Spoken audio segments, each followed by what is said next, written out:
Mga ka-Serene, DJ Serene ito. At ngayong araw, may liham tayo na talagang tumama sa puso. Si Liza ang ating listener at may nais siyang ibahagi. Isang confessions na matagal na niyang pinapasan. Tara, pakinggan natin ang kwento niya. Ako nga pala si Liza, 29 years old. Hindi ko alam kung paano ko sisimulan ito, pero kailangan ko nang ilabas.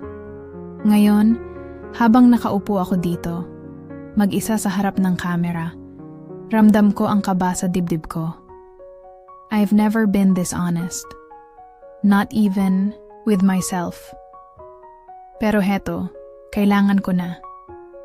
Ako'y isang dating dancer sa bar, at noong nakilala ko si Santi, iniisip ko noong una na ito, na siguro ang sagot sa mga tanong ko tungkol sa buhay, pag-ibig, at lahat ng kulang sa akin. Matapos ang 10 taon na magkasama, naiisip ko na lang kung anong nangyari sa aming dalawa. Santi, ang asawa ko, ay isang IT sa isang malaking kumpanya, kaya't madalas siyang magtungo sa ibang bansa para sa mga business trips. At ako lang dito, mag-isa, nag-aabang ng oras na makakapiling ko siya. Sa mga unang taon, okay pa kami, masaya. Pero habang tumatagal, naramdaman ko na parang nawawala na ako sa sarili ko. Santi's presence was never constant, and I found myself craving something more. Hindi ko na kayang magtago pa. Hindi ko na kayang magsinungaling. Hindi ko na kayang pigilan ang nararamdaman ko. Si Santi, hindi ko na siya matutunan. Ang mga gabing walang kachat, walang kwentuhan. Ang mga linggong wala siya, ang mga oras na ako lang mag-isa. Pero may isang pagkakataon na bumangon ako mula sa lungkot na yon. Isang gabi, naglakad ako sa labas.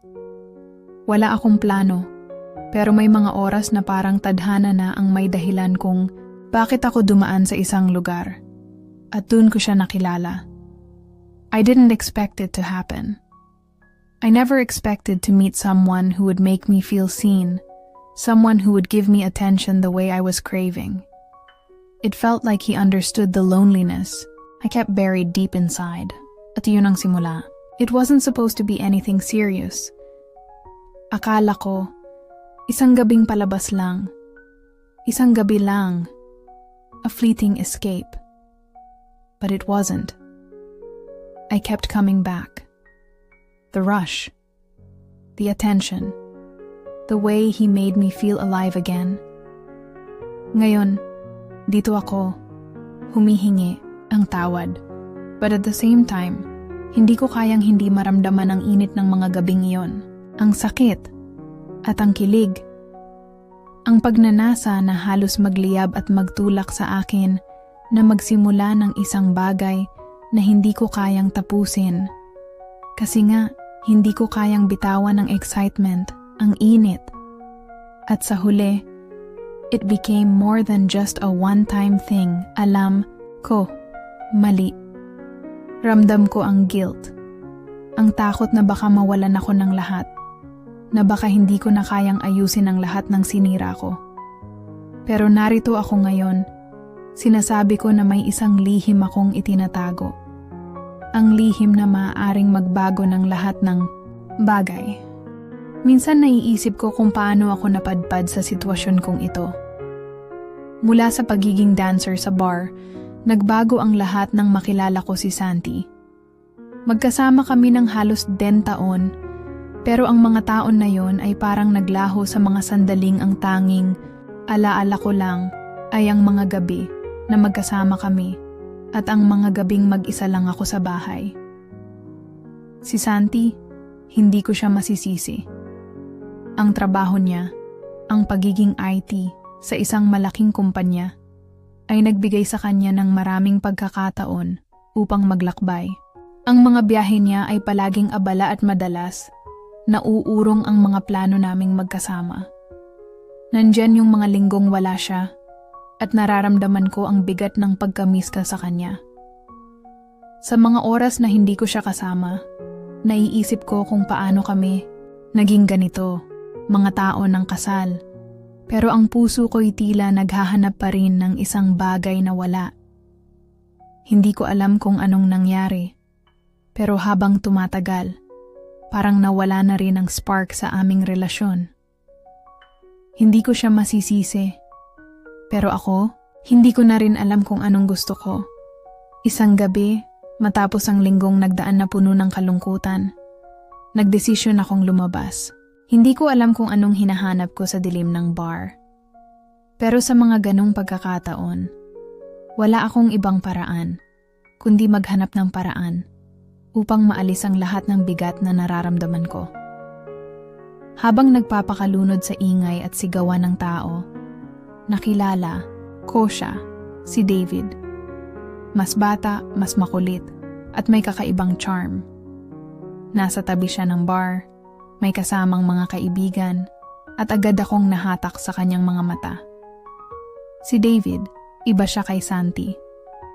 Si Santi, mabait, responsable, ngunit madalas abala. Si David, hindi ko alam kung may plano siya.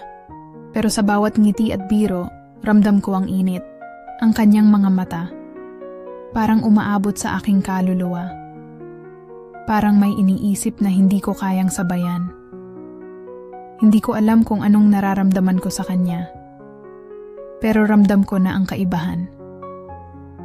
Si David ang tila may kakayahang magbigay ng pansin sa bawat detalye ko.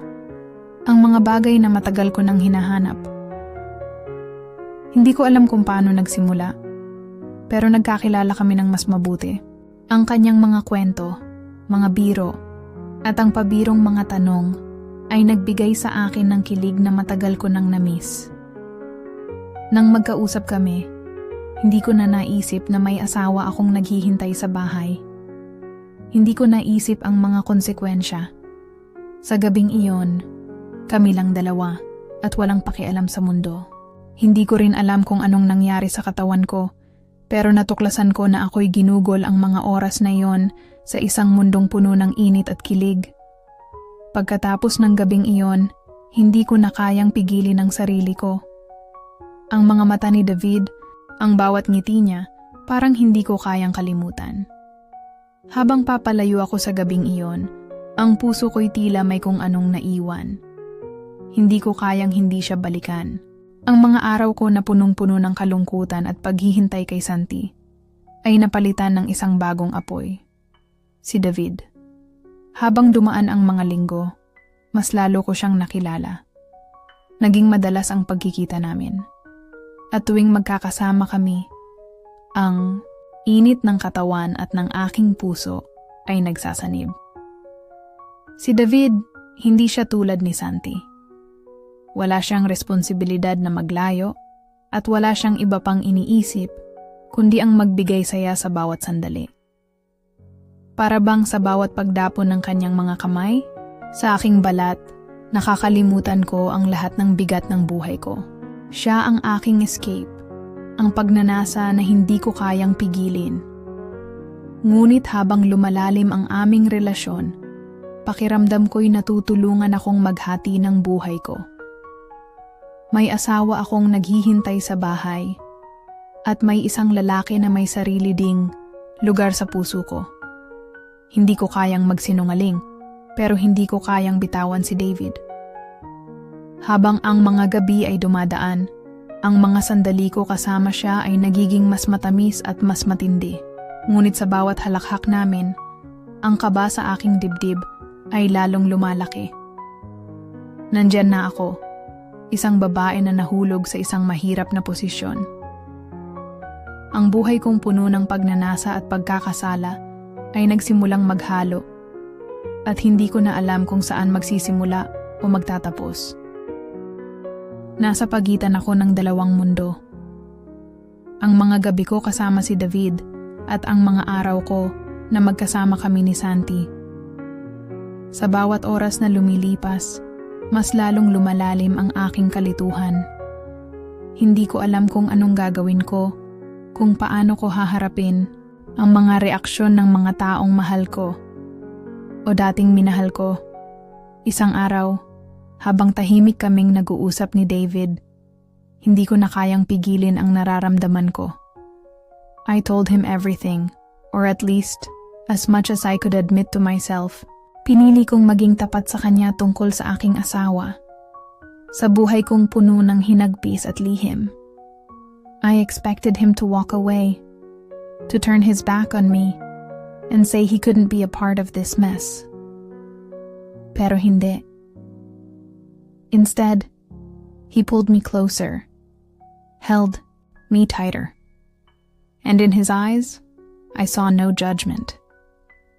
He simply smiled at me, like he was ready to be part of the chaos, as if everything I confessed only made him want me more.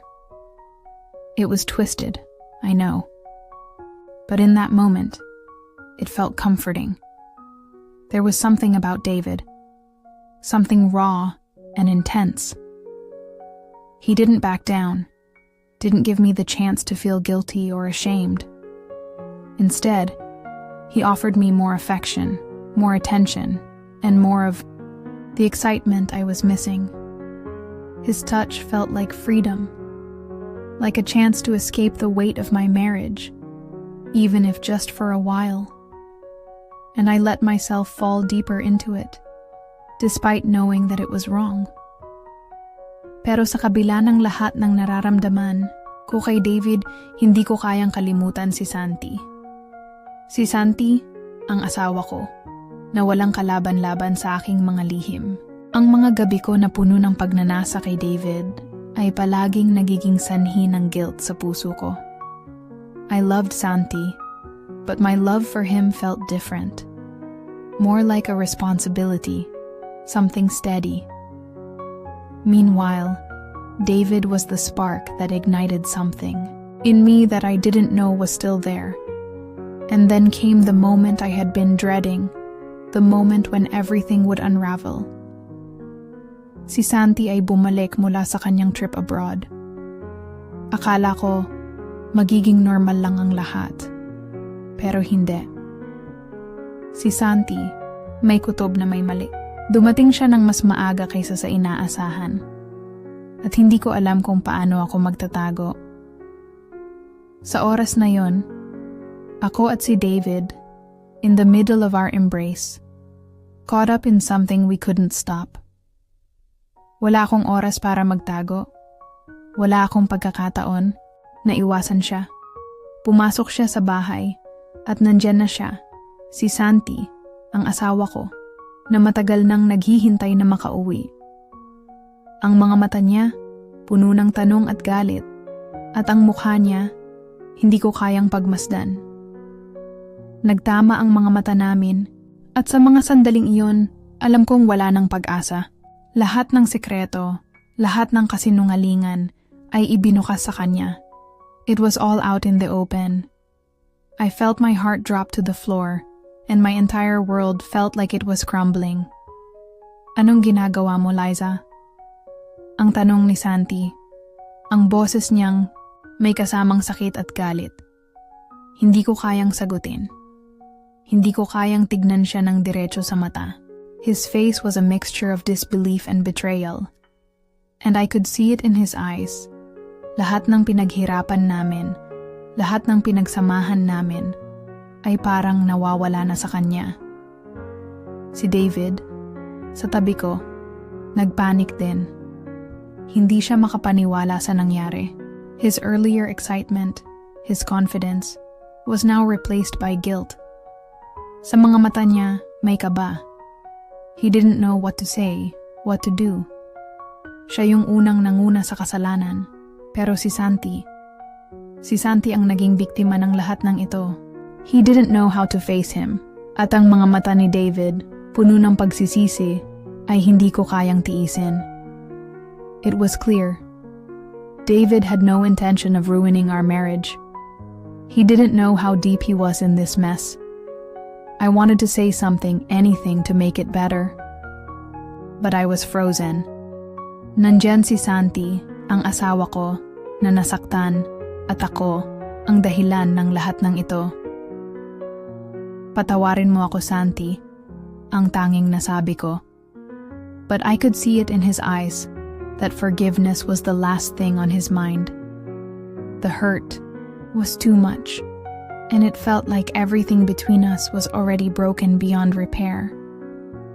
Ang mga sandali ng tahimik na sagupaan, ng mga salitang hindi ko na kayang balikan, ay nag-iwan sa akin ng sakit na walang katulad. Wala akong magawa kundi mapansin ang lahat ng nangyari. Ang pagkakasala ko, ang mga pangako ko kay Santi, lahat ng iyon ay nawala. Si Santi ay hindi na ako tinitingnan ng may pagmamahal. Ang kanyang mukha, ang mga mata niya, ay malamig, puno ng sakit at hinagpis. At si David, na dati puno ng sigla, ngayon ay puno ng pag-aalala at guilt. Ang init ng aming mga gabi, ngayon ay naging malamig at magulo. Ang lahat ng iniwasan ko ay nangyari na. At ngayon, wala na akong magagawa kundi tanggapin ang mga reaksyon ng dalawang lalaking nagmamahal sa akin. Hindi ko na kayang itanggi ang bigat ng lahat ng nangyari. Sa bawat araw na lumilipas, ang mga desisyon ko ay parang mga pako na unti-unting nakakabaon sa puso ko. Si Santi, hindi ko na siya kayang tawagin na asawa ko. Siya ang lalaki na iniwasan ko, ang lalaki na iniwan ko para kay David. Si Santi ay nagdesisyon na lumayas. Walang paliwanag, walang pakiusap. Naghiwalay kami at nag-file siya ng separation. Hindi ko kayang itanggi ang sakit na nararamdaman ko. Ang tahimik naming bahay na puno ng mga alaala, ngayon ay tila puno ng pagkatahimik na nakakasakal. Bawat sulok ng bahay ay puno ng katahimikan na minsan ay mabigat sa pakiramdam. Walang mga galak na tunog, walang tawanan, walang yakap, walang Santi, walang pagmamahal. Iniwan na niya ako, at ang lahat ng itinatag namin sa loob ng 10 taon ay unti-unting naglaho. Guilt. Ito ang nararamdaman ko sa bawat segundo ng araw. Puno ng pagsisisi at kalungkutan. Nagtataka ako kung anong klaseng tao ako na pinili kong sirain ang lahat ng yon. Pero ang mas masakit pa, hindi ko na kayang balik-balikan ang lahat ng mga bagay na kami lang ni Santi, ang magkasama. Wala na siya. Iniwan niya ako sa mga desisyon kong mali. Pumunta ako kay David. Umaasa na sa kanya matatagpuan ko ang kaligayahan na nawawala. Pero sa bawat oras na kami ay magkasama, hindi ko matanggal sa isip ko ang lungkot. Parang wala na sa kanya ang mga kasiyahan na nararamdaman ko noong una. Noong una, si David ay parang isang kandila sa madilim na mundo ko. Ngunit ngayon, siya ay parang alon na dumaan at naging bahagi ng dagat na puno ng mga tanong. Parang may kulang. Hindi ko na siya nakikita tulad ng dati. Ang mga halik, ang mga pagnanasa, ang mga gabi nang hindi matapos na saya, lahat ng iyon ay parang mga ulap na dumaan lang sa buhay ko at iniwan akong mag-isa. I felt empty. Hindi ko na kayang itago ang tunay na nararamdaman ko. Minsan, naiisip ko kung may silbi pa ba ang lahat ng ginawa ko. Pumunta ako kay David para makalimot, para maghanap ng piraso ng kaligayahan sa gitna ng aking mga pagkatalo. Pero sa halip, lalo ko lang naramdaman ang pagkabigo sa sarili ko. Alam ko, siya lang ang aking pagtakas mula sa sakit, ngunit ang pagkakagulo ng aking buhay ay hindi basta-basta na kayang ayusin ni David. Hindi niya kayang punan ang kulang na nararamdaman ko sa puso ko. Tulad ng isang mabigat na bagyong dumaan sa buhay ko. And I'm left picking up the pieces, trying to figure out what went wrong. Hindi ko kayang iwasan ang tanong, ano ang nangyari sa akin? Bakit ko pinili si David? Bakit ko pinili ang excitement, ang passion, kung ang lahat ng iyon ay nagdulot lang ng sakit at pagkalugi?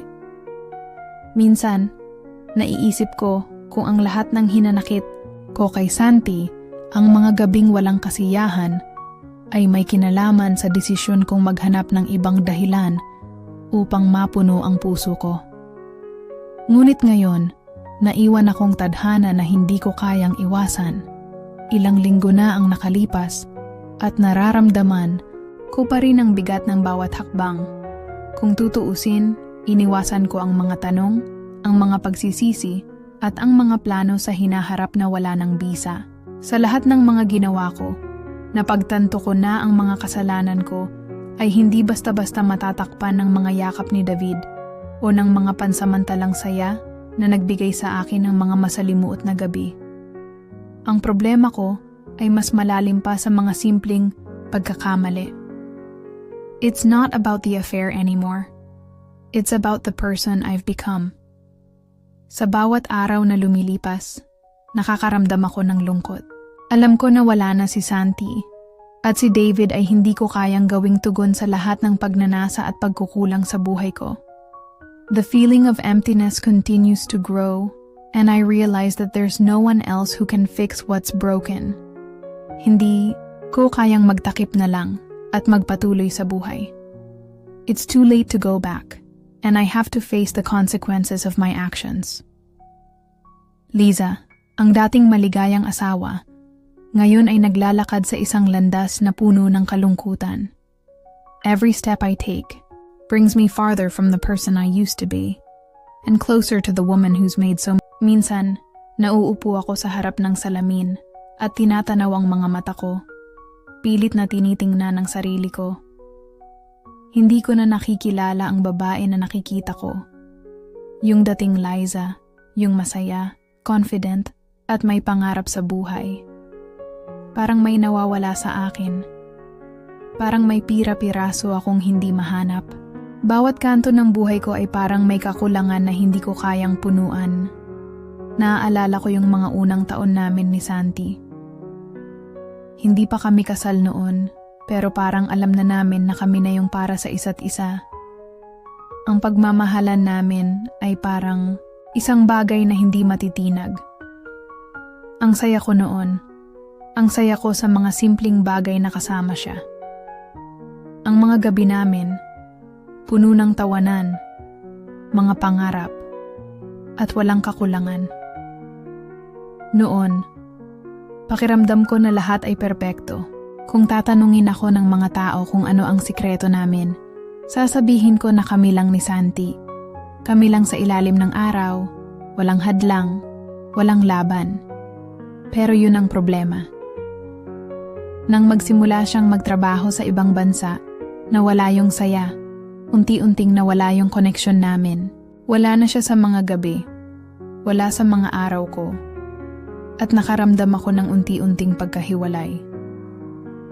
Sabi ko sa sarili ko, okay lang, darating din siya. Pero habang tumatagal, hindi ko na kayang maghintay.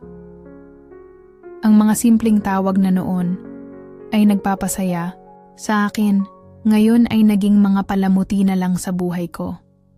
Hindi ko na siya maramdaman tulad ng dati.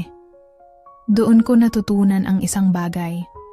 Ang pagiging magkasama, hindi lang tungkol sa presensya ng isang tao. Parang may nawawala.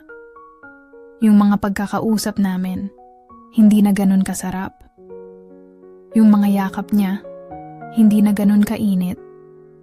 May kulang sa aming dalawa at unti-unti, pinili ko na lang magtago sa ibang tao. Kaya ko nahanap si David. Hindi ko na kayang itanggi na sa mga gabing mag-isa. Siya ang nagbigay sa akin ng pansamantalang saya, pansamantalang kilig. Hindi ko na kailangan maghintay. Hindi ko na kailangan mag-isang magdusa. Si David ang naging sagot ko sa mga gabing tinatablan ng kalungkutan.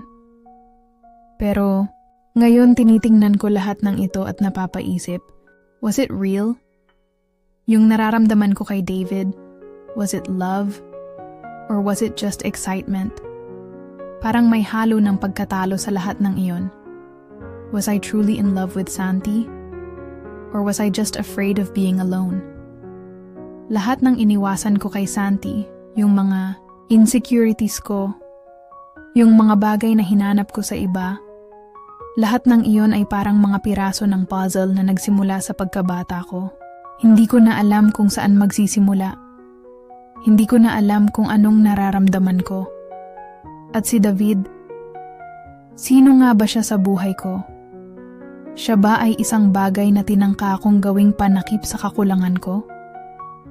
Siya ba ay isang paraan para matakpan ang lahat ng hindi ko kayang ibigay sa sarili ko? Kung titignan ko siya ng mas malalim, siya ba ay refleksyon ng sarili ko, ng babae na naghahanap ng kasiyahan, ngunit hindi natutong maghanap ng kaligayahan sa sarili? Sa mga tanong na ito, nagsimula akong mag-isip ng malalim. Hindi ko kayang magpatuloy ng ganito.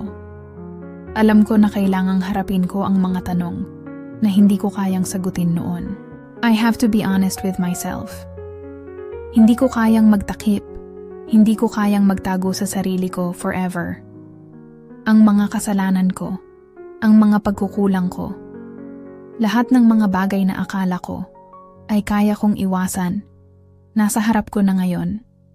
At kailangan ko itong harapin. Ito ang turning point ko, ang pagkakataon na kailangan kong maglakad patungo sa sarili ko. Kung paano ko tinanggap si David, kung paano ko binigo si Santi, lahat iyon ay bahagi ng isang malaking tanong na wala akong sagot. Pero ngayon, sa kabila ng lahat ng sakit, alam ko na hindi ko kayang magpatuloy sa ganitong buhay. Kailangan kong hanapin ang aking sarili at hindi sa iba, kundi sa loob ko. Kung may natutunan ako, ito ay ang hindi maghanap ng kaligayahan sa iba kung hindi ko kayang ibigay ito sa sarili ko. Liza, ang babae na nahulog sa mga pagkakamali, ang babae na naghahanap ng kasagutan sa mga tanong na hindi kayang sagutin ng kahit sino. I've come to a point where I need to face myself, my fears, my insecurities. Only then will I know if I'm ready to rebuild. Or if hindi ko alam kung paano magsisimula, kung saan ko sisimulan ng lahat ng mga pagkakamaling ginawa ko. Nakaupo ako sa kama, hawak ang cellphone, tinitingnan ang pangalan ni Santi. Gusto kong tawagan siya, gusto ko siyang makausap, pero may mga pader na siyang itinayo sa pagitan namin. Hindi ko alam kung paano ko babangon at hahanapin siya sa kabila ng lahat ng nangyari. Ni hindi ko alam kung paano siya haharapin. Hindi ko alam kung ano ang sasabihin ko. Santi, patawarin mo ako. Siguro ay yun ang gusto kong sabihin. Pero hindi ko kayang magtakda ng mga salita na hindi niya gusto marinig. Kahit na magkausap kami minsan, ramdam ko na hindi na siya katulad ng dati. Lahat ng galit at sakit na hindi ko na kayang ipaliwanag, ramdam ko na siya ang nagdadala. Parang may malamig na hangin sa pagitan namin. Yung dating Santi na nagbibigay ng lahat, na masayang makasama, ay parang nawala na. Nandoon siya, pero malayo na. I understand him. Siguro iniisip niya kung may pagkakamali ba siya, kung bakit nagbago kami. Pero hindi ko na kayang itago pa. Hindi ko na kayang buhayin ang isang relasyon na nagkasira. Gusto ko nang ayusin. Pero hindi ko alam kung paano. David, sa kabilang banda, ay laging nandyan. Tinutulungan akong magsimula muli. Pero hindi ko na kayang magpatuloy sa relasyon na ito. Ang mga pangako ni David ay parang sirang plaka.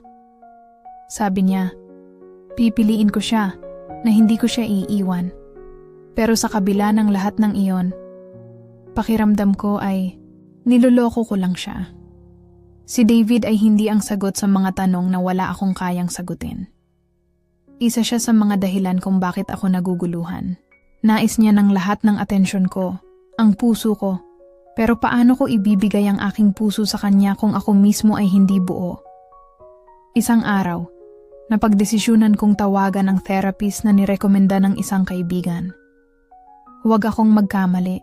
Hindi ko minamaliit ang lahat ng nangyari sa buhay ko.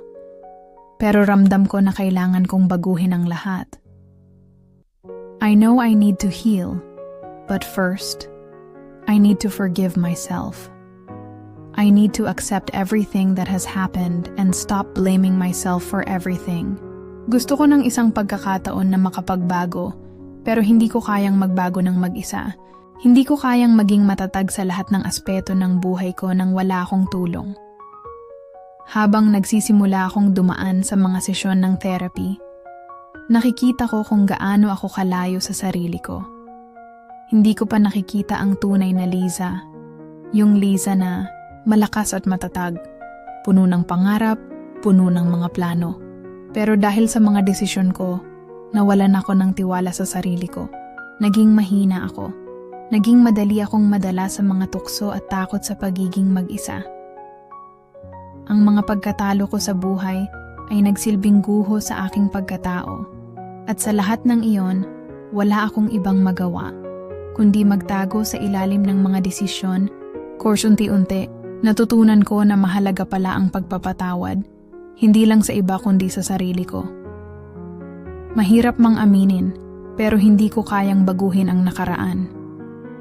Hindi ko kayang ibalik si Santi sa aking buhay, at hindi ko kayang gawing tama ang lahat ng mga desisyon ko sa mga nakaraang buwan. Pero natutunan kong tanggapin na ang pagpapatawad sa sarili ko ay unang hakbang sa pagbabago.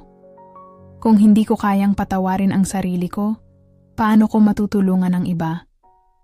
Paano ko maayos ang mga nasirang relasyon kung ako mismo ay may kasalanan? Sa sarili ko, ang pagninilay-nilay ko ay hindi natapos sa mga sesyon ng therapy. Nakakaramdam pa rin ako ng lungkot at pagkatalo. Ngunit natutunan ko na tanggapin ang mga ito. Gusto ko ng muling pagkakataon. Hindi para baguhin ang lahat ng nangyari, kundi para magsimula ulit.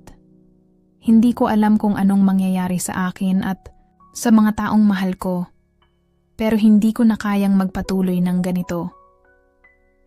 Ang lahat ng ito ay isang proseso, isang paglalakbay para sa akin, upang maging mas maligaya at buo sa aking sarili. David, ayoko nang magpatuloy. Hindi ito tungkol sa'yo, kundi tungkol sa akin. Hindi ko kayang gawing batayan ng kaligayahan ko ang iba. Hindi ko kayang maging isang ibang tao. Ang pagpapatawad, dahil sa mga desisyon ko, nararamdaman ko na ang bawat sandali ng aking buhay ay isang labirint ng mga pagkalito at pagsisisi. Ang mga aral na sana'y natutunan ko ay nauurong sa bawat hakbang ko. Ngayon, narito ako, nag-iisa sa isang silid, naghihintay sa pagbabalik ni Santi. Hindi ko alam kung anong nararamdaman ko. Takot, panghihinayang, o pangungulila. Alam ko, hindi na siya babalik para magbalikan kami.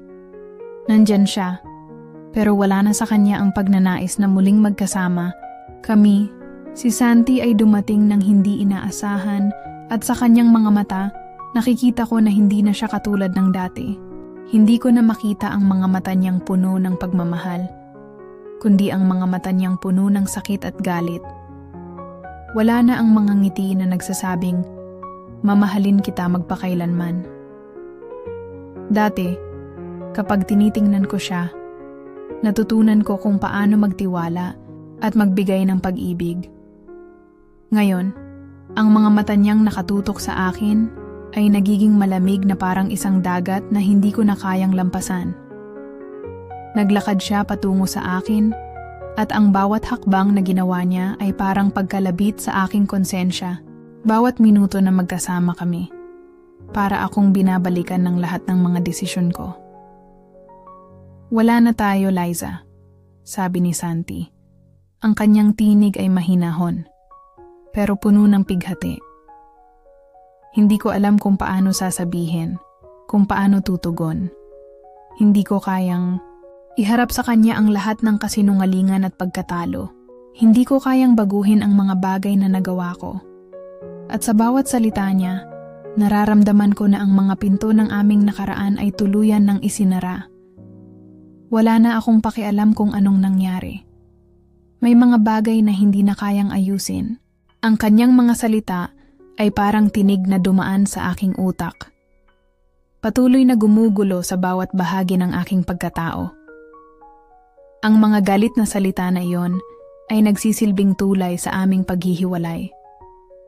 Pero sa bawat pangungusap na binigkas niya, ramdam ko na hindi na siya ang Santi na kilala ko. Hindi na siya ang taong nagmahal sa akin ng buo. Hindi na siya ang Santi na pinangarap ko na magkasama kami habang buhay. Pinipilit ko pa ring magsalita, ngunit nahirapan ako. Nais kong humingi ng tawad. Nais kong sabihin sa kanya na mahal ko pa siya. Ngunit ang mga salita ko ay hindi na makapagbabalik sa mga nasirang panahon. Ang mga pagkatalo ko ay hindi kayang itama ng mga salitang sorry o mahal kita. Hindi ko kayang baguhin ang nakaraan.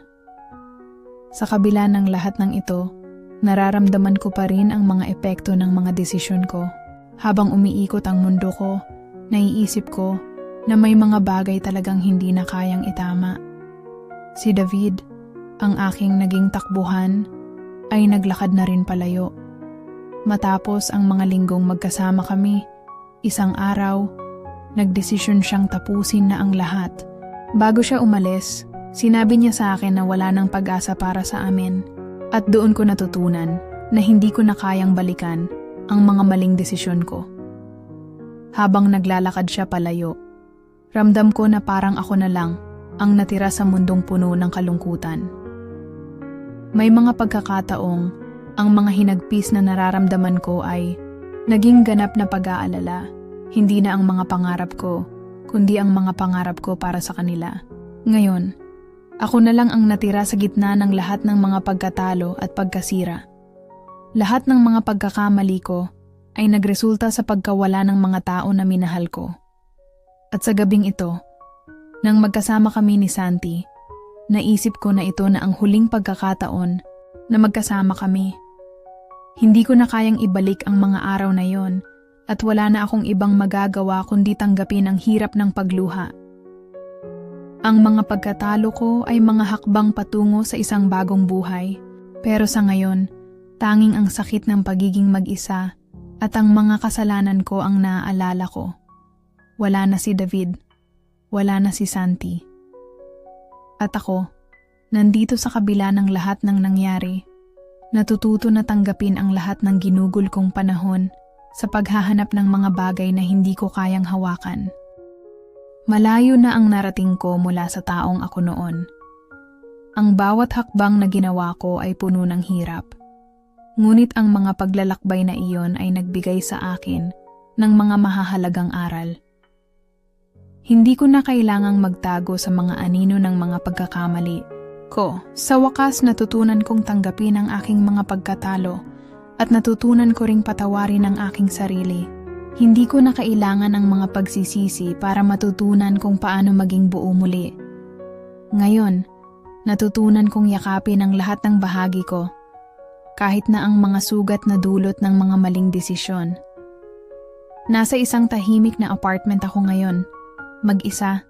Minsan, kapag nakaupo ako sa harap ng bintana, tinitingnan ko ang mga tao sa labas at iniisip ko kung paano nila nahahanap ang kaligayahan. Hindi ko na iniisip ang mga bagay na nawala sa akin. Hindi ko na iniisip si Santi at si David at hindi ko na kailangan pang maghanap ng kasagutan sa mga tanong na hindi ko kayang sagutin. Ang mahalaga ngayon ay ako at ang mga hakbang ko patungo sa pagpapatawad sa sarili.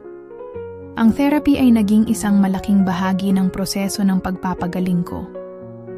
Habang binabalikan ko ang mga kaganapan, naiintindihan ko na hindi ko kayang baguhin ang nakaraan, pero may kapangyarihan akong baguhin ang aking bukas. Mas natutunan ko ang kahalagahan ng pagmamahal sa sarili, hindi mula sa mga taong nakapaligid sa akin, kundi mula sa loob ko mismo. Dahil sa mga hakbang na ginawa ko upang muling ayusin ang sarili ko, natutunan ko ring tanggapin ang mga kahinaan ko at makita ang aking halaga. Sa araw-araw, may mga pagkakataong nararamdaman ko pa rin ang bigat ng mga desisyon ko, pero hindi na ako natatakot na harapin ang mga ito. Wala nang pagmumukmok. Wala nang paghihintay sa mga bagay na hindi ko na makakamtan. Hindi ko na iniisip kung ano ang magiging reaksyon ng ibang tao o kung ano ang iniisip nila tungkol sa akin. Ang importante ngayon ay ang paglakad ko patungo sa kalayaan. Kalayaan mula sa mga pagkakamali at kalayaan mula sa mga takot na bumalot sa akin noon. Puno ng mga araw ng pagsubok, ngunit natutunan kong tanggapin na bahagi ito ng buhay ko. Bawat hakbang ko ay nagpapakita ng isang bagong simula. Hindi ko na kailangan ng pag-aproba ng ibang tao at hindi ko na kailangang magsikap para patunayan ang sarili ko. Ang pinakamahalaga ngayon ay matutunan kong magsimula muli. Walang pinapalampas, walang ginugol na panahon sa pagpapaliwanag sa mga bagay na hindi ko kayang baguhin. Ang kwento ko ay hindi tungkol sa pagbalik ng mga bagay na nawala. Ang kwento ko ay tungkol sa lakas na natutunan kong kunin mula sa mga pagkatalo at sa pagbuo muli ng sarili ko. Kahit na may mga sugat na hindi na magagamot, wala nang paghihintay, wala nang pagbabalik. Ang kwento ko ngayon ay tungkol sa pagiging buo, sa pagtanggap ng lahat ng parte ng aking buhay, at sa pagpapatuloy ng isang bagong kabanata na puno ng pag-asa at kapayapaan. Nasa dulo ako ng aking kwento, ngunit sa mga mata ko, nagsisimula pa lang ang lahat. Ang tunay na paglalakbay ko ay hindi tungkol sa paghahanap ng pag-ibig o pag-aayos ng mga relasyon. Ang tunay na paglalakbay ko ay tungkol sa pagpapatawad sa sarili at pagbuo ng isang buhay na hindi kailangang magtago sa mga lihim ng nakaraan. Ngayon, sa bawat hakbang na tinatahak ko, natutunan kong hindi ko kailangang magmadali. Tinututukan ko ang aking sarili, ang aking kaligayahan, at ang aking kapayapaan. Ang kwento ko ay hindi katapusan, kundi isang simula. Mga kasirin, maraming salamat sa pakikinig sa liham ni Liza. I hope na may natutunan tayo sa kanyang journey at sana makatulong ito sa mga nakakaranas ng mga ganitong sitwasyon. Huwag kalimutang magpadala ng inyong mga liham at patuloy tayong magkwentuhan. Hanggang sa muli, DJ Serene. Paalam.